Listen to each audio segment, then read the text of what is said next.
பேரு சாண்ட்ரா ஹாரிலால். நான் 20 வருஷமா மன அழுத்தத்தினால பாதிக்கப்பட்டிருந்தேன். என்னுடைய மன அழுத்தமானது எனக்கு குழந்தையில இருந்தே உருவாச்சு. நான் எங்க அம்மாவோட இருந்தேன்.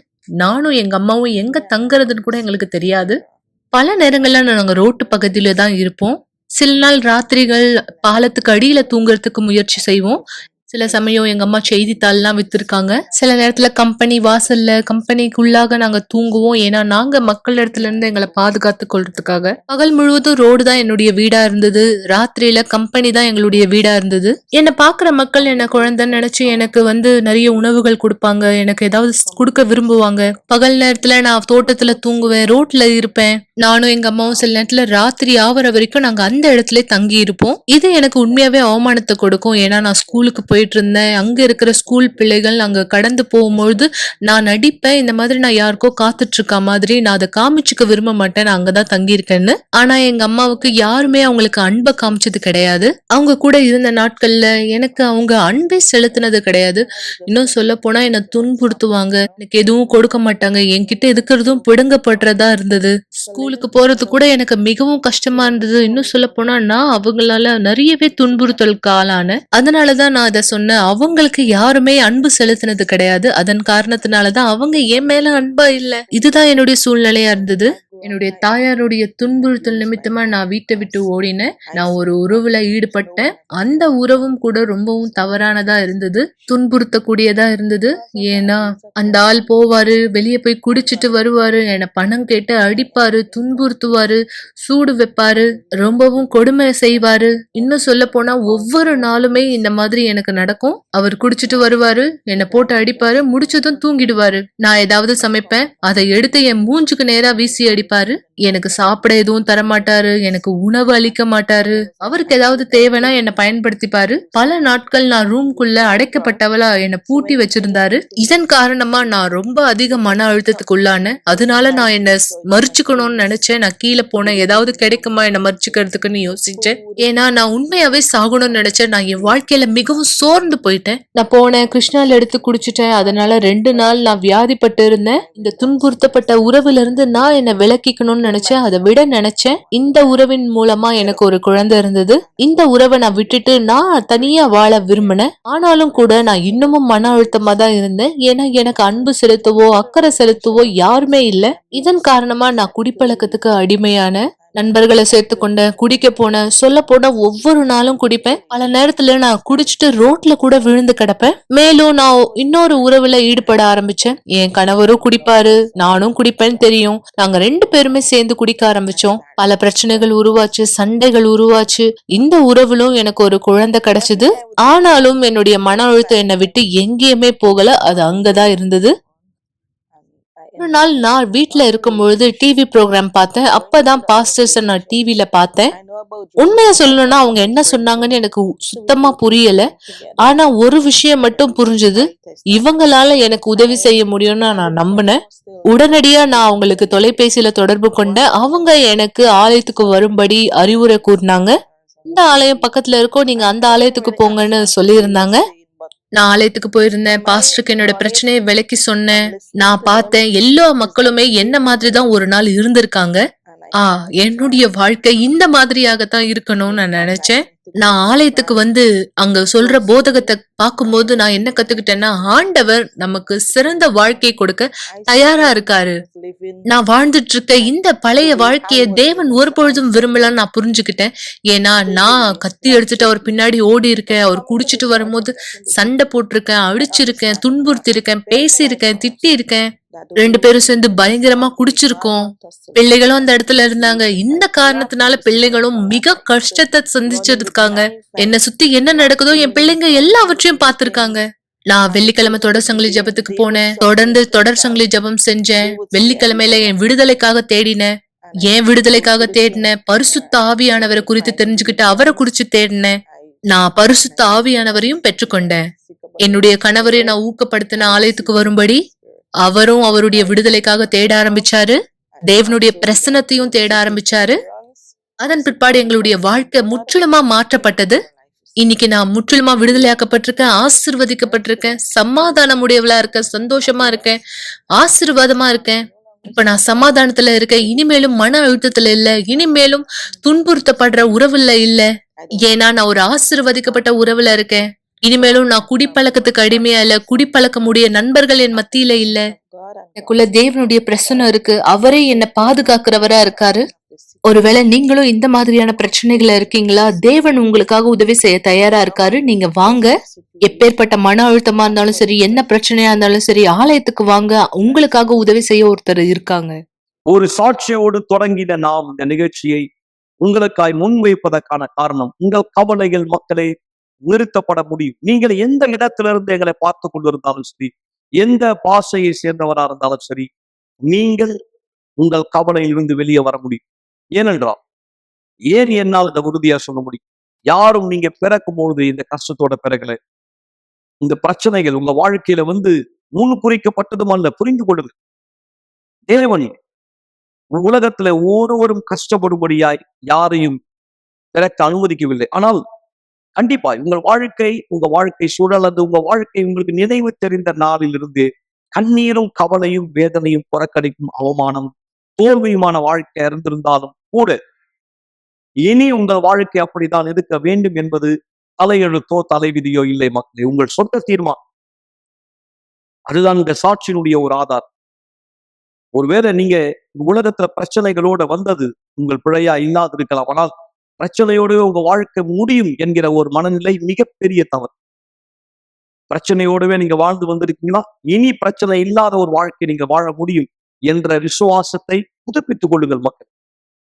ஏனென்றால் உங்களுக்குள்ள இந்த மனநிலையை திணிப்பது ஒரு அசுத்தம்.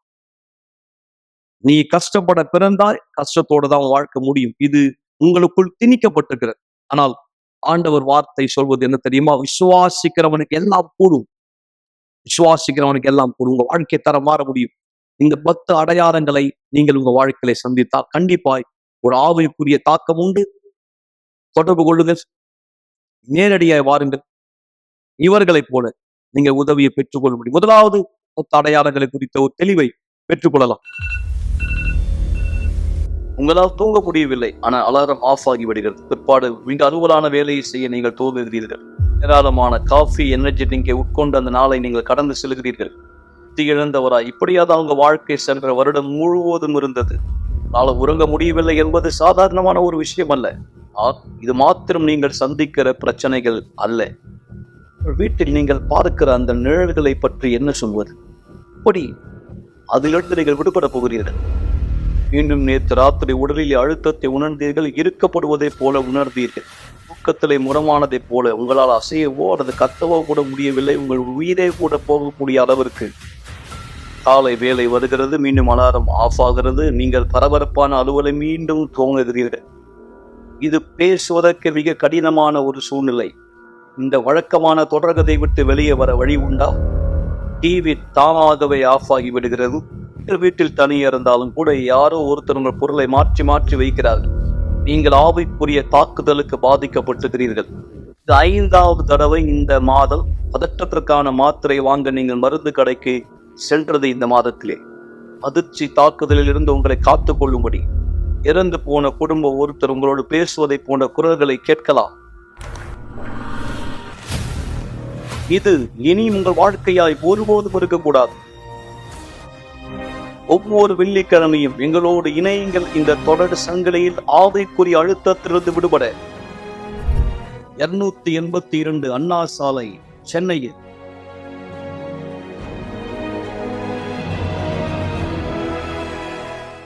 இந்த 10 அடையாளங்களுடைய பாதிப்பை நான் சந்திக்கிறேன், உண்மைதான் என்று நீங்கள் சொன்னார், உடனே வாட்ஸ்அப்பில் எங்களை தொடர்பு கொள்ளுங்கள், தொலைபேசி வழியாய் தொடர்பு கொள்ளுங்கள், அல்லது விசேஷமாய் நான் உங்களை வரவேற்கிறேன். வெள்ளிக்கிழமை மாபெரும் விடுதலையின் ஜபத்தில் எங்களோடு இணையுங்கள். நண்பர்களே, சற்று முன்பு ஆசீர்வாதமான அபிஷேகத்துக்குரிய பரிசுத்தாவின் வல்லமையால் மக்கள் நிரப்பப்படக்கூடிய கூட்டம் நடந்தது. அநேக மக்கள் புதுப்பிக்கப்பட்டார்கள். நாளை குடும்பத்திற்கான ஒரு சிறப்பு நோக்கம். வெள்ளிக்கிழமை நீங்கள் கேட்க போகிற இந்த சாட்சி உங்கள் வாழ்க்கைக்கான ஒரு ஆதாரம். அடையாளங்களால் பாதிக்கப்பட்ட ஒருத்தர், ஆனால் தேவனுடைய வல்லமை விசுவாசத்தின் மூலம் ஒரு வாழ்க்கையில வெளிப்பட்டது.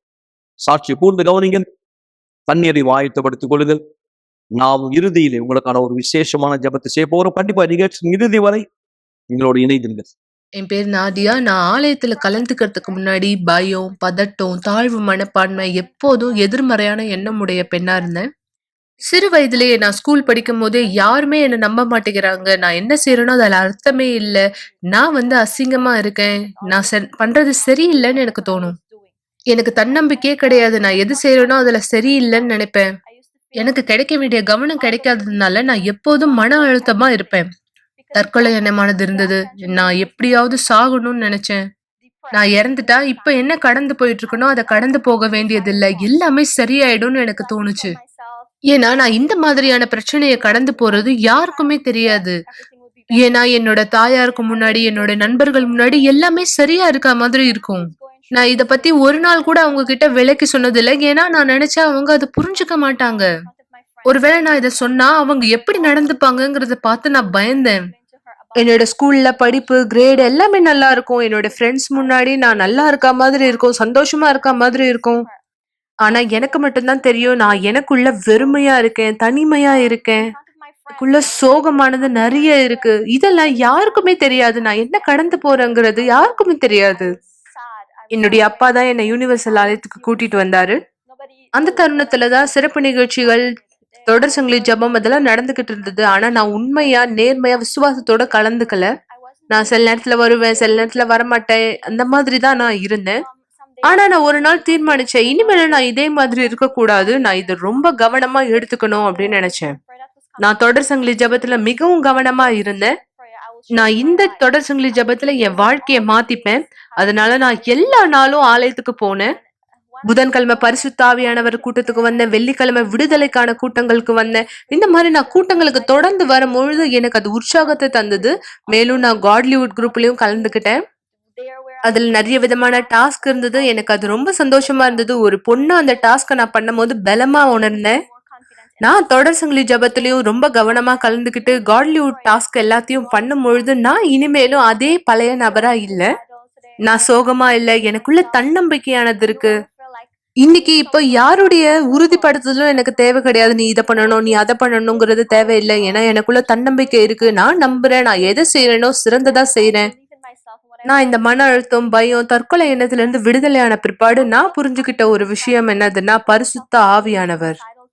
அன்னையில இருந்து நான் இன்னும் அதிகமா என்னுடைய ஆவிக்குரிய வாழ்க்கையில முதலீடு செஞ்சேன். நான் அதிகமா உபவாசம் இருந்தேன். அதிகமா ஜெபிச்சேன். நடுராத்திரியில எழுந்து ஜெபிச்சேன். என்னுடைய சிறந்த நோக்கங்களை நான் தேவனோடு செஞ்சேன். நான் அதிகமா பிஷப்போட மெசேஜ் எல்லாம் கேட்டேன். புதன்கிழமை மற்றும் ஞாயிற்றுக்கிழமை கூட்டங்கள்ல கலந்துகிட்டேன். பாஸ்டர் என்ன சொல்லி கொடுக்குறாரோ அதன்படியே செய்ய ஆரம்பிச்சேன். ஒரு வெள்ளிக்கிழமையில தான் நான் பரிசுத்த ஆவியானவரை பெற்றுக்கொண்டேன். அந்த நாள் பாஸ்டர் ஒரு சிறப்பு நோக்கத்தை ஏற்படுத்தினாரு. எல்லாரையும் பீடத்தை முன்னாடி கூப்பிட்டாரு. நானும் பீடத்துக்கு முன்னாடி போனேன். ஏன்னா எனக்கு பரிசுத்த ஆவியானவர் வேணும். அந்த நாள்ல தான் நான் பரிசுத்த ஆவியானவர் அபிஷேகத்தை பெற்றுக்கொண்டேன். என்னோட முழு பலத்தோட நான் அவரை தேட ஆரம்பிச்சேன். எனக்குள்ளாக அந்த உறுதியானது இருக்கு. அந்த நாளில இருந்து எனக்குள்ள சமாதானம் இருக்கு. தேவன் என் கூட இருந்தாருன்னா நான் எல்லாத்தையும் செய்ய முடியுங்கிற உறுதியானது எனக்குள்ள இருக்கு. இனிமேலும் நான் தாழ்வு மனப்பான்மையில இல்ல, மன அழுத்தத்துல இல்ல, தற்கொலை எண்ணத்துல இல்ல. நான் சொன்ன எந்த விஷயமும் இனிமே என் வாழ்க்கையில கிடையாது. நான் உதவியாளரா இருக்கேன். எனக்குள்ள பரிசுத்த ஆவியானவர் இருக்காரு. எனக்குள்ள இருக்கிற சந்தோஷத்தை நான் மற்றவங்களுக்கு கொடுக்கறவங்களா இருக்கேன். என் வாழ்க்கையை தேவன் முழுமையா மாற்றி இருக்காரு. நான் முன்பு இருந்த அதே நபர் இன்னைக்கு கிடையாது. நீங்கள் எந்த வயதை சேர்ந்தவரா இருந்தாலும் சரி, எந்த பகுதியை சேர்ந்தவரா இருந்தாலும் சரி, சென்னையில குறிப்பாய் அல்ல தமிழ்நாட்டிலே, இந்தியாவின் எந்த மாநிலத்திலே, ஏன் வெளிநாட்டிலிருந்தும் இந்த நிகழ்ச்சி நீங்கள் பார்த்து கொண்டிருந்தால் நண்பர்களே, இந்த சாட்சிகள் உங்களுக்கு தேவன் சொல்கிறார், உன் நிலைமை மாற முடியும். கண்டிப்பாய் உங்கள் சூழ்நிலை மாற முடியும். நீங்கள் எந்த விதத்திலுமே கஷ்டப்பட வேண்டும் என்பது தலை விதியோ தலை எழுத்தோ அல்ல. ஆனால் முடிவு உங்களுடையது. மக்கள் மனுஷனுடைய முடிவை தேவன் மதிக்கிறார். எனவேதான் ஒருவரும் ஆண்டவர் நம்மை எதையும் செய்ய கட்டாயப்படுத்துவதில்லை. ஆனால் கற்றுக் கொடுக்கிறார், ஊக்குவிக்கிறார், ஆலோசனை கொடுக்கிறார், வழிகாட்டுதலை கொடுக்கிறார். தீர்மானம் உங்களுடைய. நீங்க வீட்டுக்குள்ளே இருந்து அதே நிலைமையிலே அழுது கொண்டிருக்கலாம். அல்லது அவரிடத்துல வந்து விசுவாசத்தோடு வந்து இதே போல உங்க வாழ்க்கை தரத்தை நீங்கள் மாற்றிக்கொள்ளலாம். ஏனால் இன்னும் தேவனுடைய ஆவி நமக்காய் தயாரா இருக்கிறார். உலகத்தினுடைய தொடக்கத்துல எப்படி செயல்பட்டாரோ இருளான உலகத்தை வெளிச்சமாக்கின தேவன் இருளான உங்க வாழ்க்கையை வெளிச்சமாக்க விரும்புகிறார். ஆனால் நீங்கள் தான் அனுமதிக்க வேண்டும். ஜபத்திலும் சரி, நடவடிக்கையிலும் சரி, என் வாழ்க்கை மாறுவதை விரும்புகிறேன் என்று நீங்கள் சொன்னால் உங்கள் வாழ்க்கையை மாற்ற அவர் தயார். சாட்சியை கூர்ந்து கவனிங்கள். சற்று நேரத்தில் இந்த சாட்சியை தொடர்ந்து நாம் விசுவாசத்தின் ஜபத்திலே ஒன்றிணையலாம். இந்த புல்லட் ஏறத்தாழ என் உயிரை எடுத்த 6 புல்லட்டுகளில் ஒன்று. இந்த அடையாளங்கள் எல்லாம் நான் என் உடம்பிலே சுமந்திருந்த அடையாளங்கள்.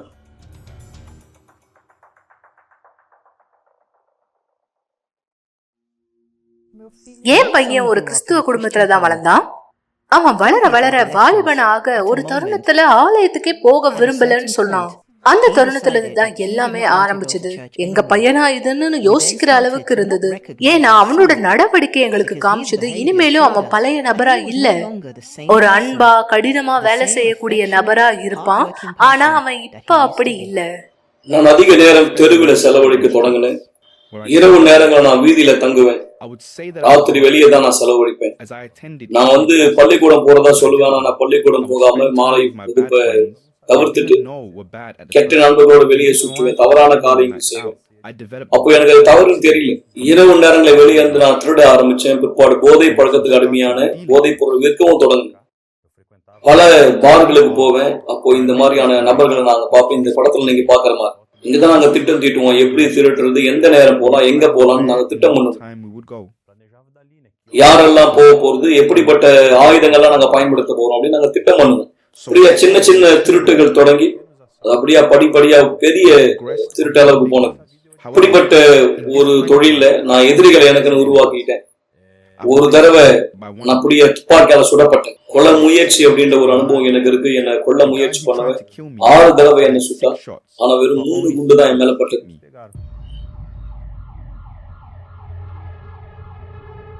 நாங்க மருத்துவமனைக்கு சென்று இருக்கும் போது மருத்துவர் எங்களிடத்துல பேசினாரு. அது ஒரு காலை வேலையா இருந்தது. நான் என்னுடைய பகுதியை செஞ்சுட்டேன். உங்களுக்கு ஒரு வேலை மதம் இருந்ததுன்னா, நீங்க விசுவாசம் உடையவரா இருந்தீங்கன்னா இப்ப அதை பயன்படுத்துங்கன்னு சொன்னாரு. எல்லா தோட்டாக்களும் என் மகனுடைய உடம்புல பாஞ்சிருந்தது. அதுல ஒண்ணு நுரையீரலை தாக்குச்சு, இன்னொன்னு இரைப்பைய தாக்கி இருந்தது, மற்ற ஒண்ணு இருதயத்தின் முக்கியமான நரம்புல பாதிப்பு உண்டாக்குச்சு. அது ரொம்பவும் முக்கியமான நரம்பா இருந்தது. அதன் பிற்பாடு சில நாள் அவர் கோமால இருந்தாரு. தொடர்ந்து ஐசியூல 11 நாள் கோமால இருந்தான். என்ன நடந்துகிட்டு இருக்கு அப்படின்ற பத்தி ஒரு நினைவு எனக்கு இருந்தது. என்னுடைய பெற்றோர்களை என்னால பார்க்க முடியுது. நான் அவங்க கிட்ட உதவி கேட்டேன். நான் காணப்பட முடியாதவனாக தெரிந்தாலும் கூட அது நிஜம். என்னை பொறுத்த வரைக்கும் உண்மையில அது நிஜம். நான் உண்மையிலேயே அதை அனுபவிச்சேன். நாங்க ஹாஸ்பிட்டல்ல விட்டு வெளியே வந்தோம். பீடத்தை நோக்கி நேரடியா போனோம். நாங்க தேவனிடத்துல பேசணும். எங்களுடைய தியாகத்தை பீடத்தின் மீது அர்ப்பணிச்சோம். எல்லோரும் என்னுடைய மகனுடைய சூழ்நிலையிலிருந்து கத்துக்கொண்டாங்க. முழு ஹாஸ்பிட்டலும் இத குறித்து தெரிஞ்சுக்கிட்டாங்க. இது உண்மையாவே மாபெரும் அதிசயமா இருந்தது. என் மகனுக்கு வைக்கப்பட்ட டியூப் எல்லாத்தையும் எடுத்தாங்க. எங்களுக்கான பதில் கிடைச்சது. நான் பார்த்த முதல் நபர் என்னுடைய தாய். நான் என்னுடைய அம்மாவோட பேச முயற்சி பண்ணேன். ஆனா வெறும் அசைவுதான் இருந்தது. சத்தம் வெளியே வரல. ஏன்னா என் தொண்டையில ஏதோ ஒண்ணு அடைச்சிருந்தது. எனக்கு அப்படியே இது என்ன மிகப்பெரும் அளவுல திகில் ஊட்டியது. ஆனா இது என்ன தேவனுக்கு நெருக்கமா கொண்டு வரல. மாறாக நான் மருத்துவமனையிலிருந்து வெளியே வரும்போது என் உடலுக்குள்ள ஒரு குண்டோட தான் வந்தேன். அதனால வீட்டுக்கு நான் ரொம்ப கோபத்தினுடைய ஆவியோட வந்தேன். நான் ஒரு துப்பாக்கியோட தான் வீட்டுல இருந்து பொறுப்படுவேன். என் வீல் சேருக்கு அடியில அதை வச்சிருந்தேன். நான் பழி வாங்க துடிச்சேன். எனக்கு அவங்க என்ன பண்ணாங்களோ அதே மாதிரி நான் அவங்களை செஞ்சாகணும்னு விரும்பினேன். பெரிய பெரிய திருட்டுகளை ஈடுபட தொடங்கினேன். பேங்க்லயும் கொள்ளடிக்க தொடங்கினேன். ஏடிஎம்கள்லயும் நான் கொள்ளடிக்க தொடங்கினேன். ஒரு கொள்ளையானது செய்தித்தாள்ல கூட வந்தது. ஏன்னா எங்களோட இருந்த கொள்ளையில் ஈடுபட்ட ஒருத்தன் போலீஸால சுட்டு கொல்லப்பட்டான். அப்படியே ஒரு பெட்ரோல் பங்க்ல திருட போயிருந்தோம். அங்க சில போலீஸுங்க இருந்தாங்க. இப்போ எங்களோட இருந்த கொள்ளையில் ஈடுபட்ட ஒருத்தன் சுட்டுக் கொல்லப்பட்டான். கடைசி தடவையா நான் பேங்க்ல கொள்ளடிக்க போனபோது அதுவும் தவறா முடிந்தது. தப்பிக்க பார்த்தோம். அப்படி தப்பிக்க பார்த்த சமயத்துல நான் காரை கொண்டு போய் இடிச்சுட்டேன். நசுங்கிடுச்சு. நான் தான் காரை ஓட்டிட்டு போனேன். தப்பிக்க முயற்சி பண்ணும்போது போலீஸ் எங்களை பார்த்து சுட்டுட்டே இருந்தாங்க துப்பாக்கியால. கொஞ்ச நேரத்துல போலீஸ் எங்களை தடுத்து நிறுத்தி எங்களை பிடிச்சிட்டாங்க. அந்த போலீஸ்காரர் அன்னைக்கு என்ன பார்த்து சொன்னார், நீ இன்னைக்கு மீண்டும் பிறந்திருக்க. இல்லன்னா நீங்க அந்த பெண்டு திரும்பி வண்டியை ஓட்டிட்டு போயிருந்தீங்க. நாங்க தடுப்பு வச்சு காத்துட்டு இருந்தோம் உங்களை சுட்டு பிடிக்கிறதுக்காக. அந்த நாள் நான் புரிஞ்சுக்கிட்டேன், தேவனிடத்துல இருந்து எனக்கு இன்னொரு விடுதலை கிடைச்சிருக்கு அப்படின்னு. அன்னைக்கு அதிகாலை நேரம் அது நடந்தது. That happened at dawn. அப்படியா மற்ற கைதிகளோட We கூட were taken to the கைது police செய்யப்பட்டு station, குற்றவாளிகளோட arrested, and taken police to station கொண்டு custody. போகப்பட்டது. The next day, மறுநாள் there was a boy ஒரு reading the பையன் Bible. அங்க பைபிள் படிச்சு அது என்ன ரொம்பவும் தொந்தரப்படுத்த தொடங்குச்சு. ஏன்னா நாங்க எல்லாருமே ஒண்ணா ஒரு சிறு இடத்துல இருந்தோம். நான் அவனை கூப்பிட்டு கேட்டேன், நீ என்ன படிச்சிட்டு இருக்காங்க? What are you reading? அப்போ அவன் எங்களிடத்துல He looked at விரல் me, காண்பிச்சு pointed to the அவன் Bible, படிச்ச அந்த அதிகாரத்தை குறித்து எனக்கு சொன்னான். the passage என்னாகமம் in 22 22, கர்த்தர் ஒரு கழுதையை பயன்படுத்தினார் பாலாம் இடத்துல பேசும்படி. to say to தொடர்ந்து அவன் அதே வழியில முன்னோக்கி He போனான். kept going ஒரு that way. தேவ தூதன் God would அவன் allow அங்க the angel சங்கரிப்பார். into his life. இது என்னுடைய வாழ்க்கை கதையை அடையாளப்படுத்துற மாதிரி இருந்தது. நான் அப்படியே தான் நான் வாழ்ந்துட்டு இருந்தேன். And he was சிறைச்சாலைக்குள்ள அந்த வார்த்தையின் மூலமாக தான் நான் மீண்டும் இயேசுவோடு என்னை நிலைப்படுத்திக் கொண்டு தொடங்கினேன். எங்களுக்கு ஏற்கனவே பதில் கிடைச்சிச்சுங்கிற உறுதி எங்களுக்குள்ள இருந்தது. எங்களுடைய பதில் எங்களிடத்துல இருக்குங்கிற உறுதி எங்களுக்கு இருந்தது. ஏன்னா தேவன் தியாகத்துக்கு பலன் அளிக்கிறவரா இருக்காரு. the rod சிறைச்சாலை குழுவை சேர்ந்தவங்க சிறைச்சாலைக்குள்ள ஊழியம் செஞ்சுட்டு இருந்தாங்க. அப்படியாக தான் நான் போதகர்கிட்ட இருந்து கற்றுக்கொண்டேன். அவங்க எங்களுக்காக கொடுத்த அந்த விசுவாசம், அந்த காலகட்டம் நான் சிறைச்சாலைக்குள்ள இருந்தேன். சென்ற வருஷம் நான் மீண்டும் அந்த மீதி நாட்களை சிறைச்சாலையில கழிக்க வேண்டியிருந்தது. எனக்கு கொடுத்த சிறை தண்டனையினுடைய மீதி நாட்களை நான் அங்க குடித்து விட்டு வந்தேன். எனக்கு நினைவு இருக்கு, 2 வருஷம் நான் சிறை தண்டனை அனுபவிக்கணும். உண்மையில நான் சிறைச்சாலை விட்டு வெளியே வரணும்னு கூட கேட்கணும். நான் இயேசுவோட கூட இருந்ததுனால அந்த இடத்தை பற்றி எனக்கு எந்த விதமான ஒரு எண்ணமும் இல்லை. என் உடல் மட்டும் தான் சிறைக்குள்ள இருந்து. உண்மையில 2 வருஷம் சிறை தண்டனை அனுபவிக்கிறேன். நான் 1 வருஷத்துல வெளியே வந்துட்டேன். ஆச்சரியத்தோட 1 வருஷத்துக்கு நான் வீட்டுக்கு வந்துட்டேன். நான் விடுதலை செய்யப்பட்டேன்னு சொல்லி எங்க அம்மாவால நம்ப முடியல அந்த நேரத்துல. அந்த பழைய லெனன் அங்கேயே விடப்பட்டான். அந்த பழைய வாழ்க்கை இப்போ now நான் என்னுடைய பகுதியை செய்ய வேண்டிய நேரம். my part. சிறைச்சாலை விட்டு நான் வெளியே வந்தால் கூட நான் புரிந்து கொண்டேன். நான் ஆலயத்துக்குள்ள கூட்டங்களை கலந்து கொண்டாலும் கூட நான் இன்னும் முழுமை அடையும். Though I நான் திருடுவதை நிறுத்தினாலும் கூட, கொள்ளை அடிக்கிறது, அந்த போத பழக்கத்தை நான் கைவிட்டாலும் கூட, எல்லா நேரம் போதகர் பரிசுத்தாவை குறித்து பேசிக் கொண்டிருந்தார். பரிசுத்தாவை குறித்து தொடர்ந்து பேசிக் கொண்டிருந்தார். நான் அதை கேட்டேன். I did not ஆலயத்துடைய இருக்கையில உட்கார்ந்துட்டு இருக்கிற இன்னொரு நபர் நான் இருக்க விரும்புகிறேன். இல்ல, இஸ்ரவேல் சிறப்பு நிகழ்ச்சியானது வந்தபோது முன்னாடி ஒரு இடத்துல வேலை செஞ்சுட்டு இருந்தேன். ஒரு கணிசமான நல்ல அளவு தொகை என்னிடத்துல போயிருந்தது. some saving. நான் அதை தியாகம் செய்ய தீர்மானிச்சேன். என்னுடைய ஆவிக்குரிய வாழ்க்கைக்காக, என் ஆவிக்குரிய வாழ்க்கைக்கு தியாகம் பண்ண முடிவெடுத்தேன். நான் தேவன் அறியும், எனக்கு பரிசுத்தாவை கிடைக்கும். எந்த அளவு நான் அவரை பற்றி அதிகமா கேள்விப்பட்டிருக்கேன். அந்த பரிசுத்தாவை எனக்கு வேணும்னு நான் தீர்மானிச்சேன். எனவே நான் தேவனோடு கூட என்னுடைய ஒப்பந்தத்தை செய்தேன்.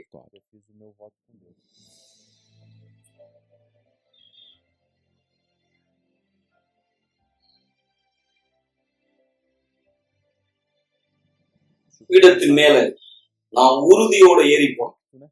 நான் இப்பொழுதே பரிசுத்த ஆவியானவரை பெற்றுக்கொள்வேன். நான் பீடத்து மேல அந்த நிச்சயத்தோட போனேன். ஆனா அந்த நாள்ல நான் பரிசுத்தாவினுடைய அபிஷேகத்தை பெறல. இருப்பினும் நான் அதை குறித்து சோர்ந்து போவேன். நான் கண்டிப்பா பரிசுத்தாய் பெறுவேன் தீர்மானிச்சேன். அந்த நாளே மதியம் 3 மணிக்கு நாங்க ஊழியம் பணிக்கு போனோம். நான் ஊழியம் செய்த முதல் நபர் ஒரு இளம் வாலிபன். அப்படியா புகை பிடிச்சிட்டு இருந்தான். அவன் மிகவும் பரிதவிப்போட உதவிக்காக கேட்கும்படியான ஒரு நிலைமையில் இருந்ததை நான் பார்த்தேன்.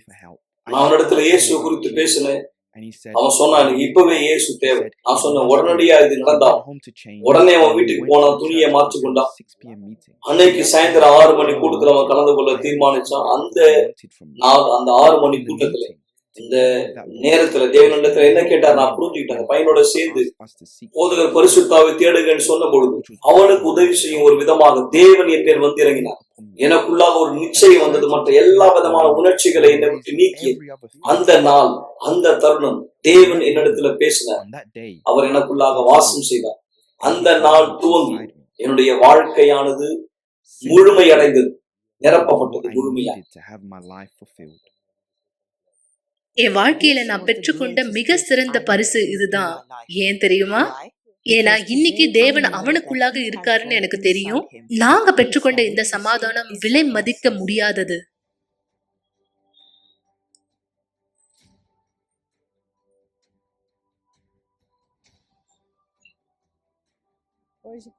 இன்னைக்கு என் பையன் செழிப்பானவனா இருக்கான், நல்ல பையனா இருக்கான், எல்லாத்துலயும் நல்லா இருக்கான். அவனோட பண வாழ்க்கை நல்லா இருக்கு, என்னுடைய பண வாழ்க்கை நல்லா இருக்கு. இதெல்லாம் காட்டிலும் எங்களுக்குள்ளாக இருக்கிற ஆவியானவர் அந்த சந்தோஷத்துக்கு அளவே கிடையாது, எதுவும் மதிப்பிடவும் முடியாது. நான் தீர்மானத்தோட செயல்பட்டு கொண்டுட்டு இருக்கேன். தேவனுடைய வார்த்தையை மற்ற மக்களிடத்துல கொண்டு செல்லும்படியாக முன்பு என் வாழ்க்கையில பார்த்திராத ஒருத்தருடைய வாயின் வழியான வார்த்தையை பெற்றதை போலவே இன்றைக்கு நானும் மற்ற மக்களிடத்துல அந்த வார்த்தைகளை கொண்டு போறேன். என்னுடைய வாழ்க்கையில தேவனுடைய பிரசன்னத்தோடு நான் பிசாசுக்கு முன்பு என்ன செய்தனோ அதை விட 10 லட்சம் மடங்கு அதிகமா நான் தேவனுக்கு செய்ய தீர்மானிச்சிருக்கேன். இன்றைக்கு உண்மையில நான் முழுமையான ஒரு மனுஷனா இருக்கிறேன். தேவன் தான் எனக்கு இது எல்லாவற்றையும் கொடுத்திருக்கிறார். எனவே எனக்கு வேறு எதுவுமே தேவையில்லை. அவருடைய பிரசன்னம் மாத்திரமே எனக்கு போதுமான ஒன்று.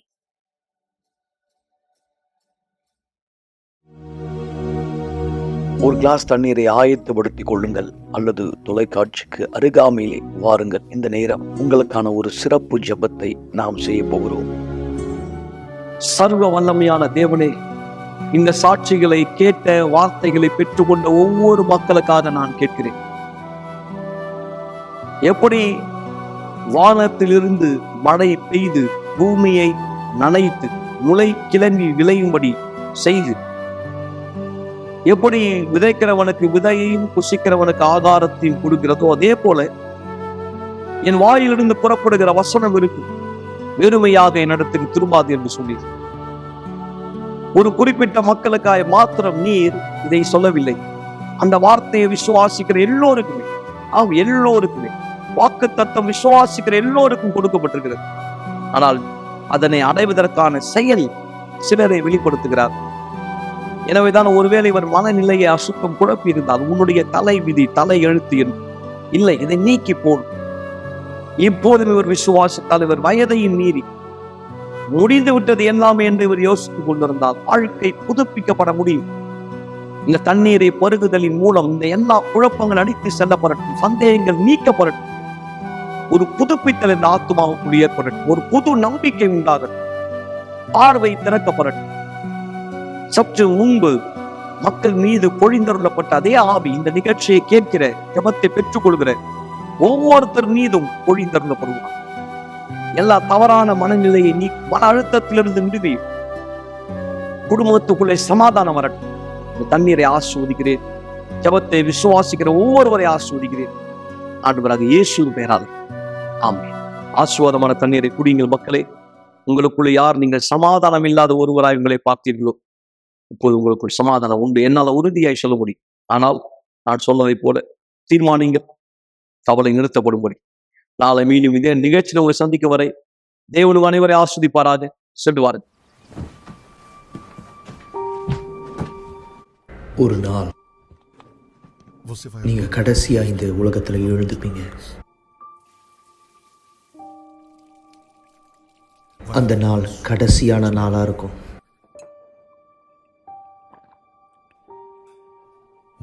கடைசியா ஒரு முறை நீங்க காலை உணவை சாப்பிடுவீங்க.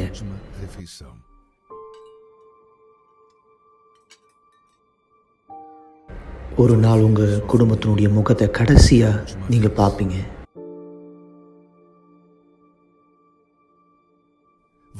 உங்களுடைய கடைசியான வார்த்தையை சொல்லுவீங்க. உங்களுடைய கண்கள் கடைசியா ஒரு முறை சிமிட்டும்.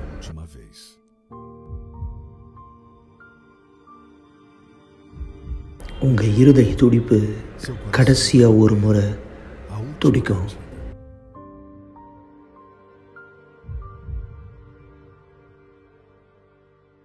நீங்க கடைசியா ஒரு முறை மூச்சை இழுத்து விடுவீங்க.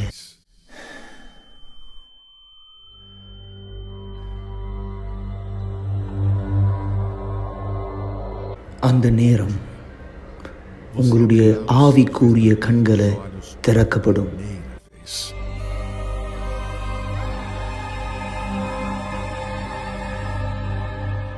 அந்த நேரத்தில் நீங்க புரிஞ்சுப்பீங்க எந்த அளவுக்கு உங்களுடைய ஆத்மா உண்மையானது அப்படின்னு.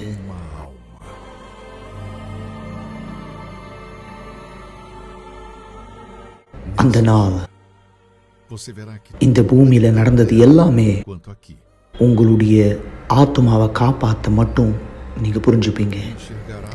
கடைசியா ஒரு முறை நீங்க அதை பார்க்குற நேரம் உங்க ஆத்மாவை வந்து கொண்டு போறது யாரு? அந்த நேரம் நீங்க யார்கிட்ட உங்க நேரத்தை கொடுத்தீங்களோ, யார்கிட்ட உங்க நாளை கொடுத்தீங்களோ, யார்கிட்ட உங்க விருப்பத்தை செஞ்சீங்களோ, யாரை நீங்க வணங்குனீங்களோ, இந்த வாழ்க்கையில இது உங்களை பதட்டப்படுத்துதா இல்லை இது உங்களை உறுதிப்படுத்துதா? உங்கள் கடைசி நாள் இந்த பூமியில் உங்களுடைய முதல் நாளாக அமைய போது பரலோகத்தில் தேவனோடு சந்தோஷமா அல்லது நித்திய கால மரணம் நரகத்தில்?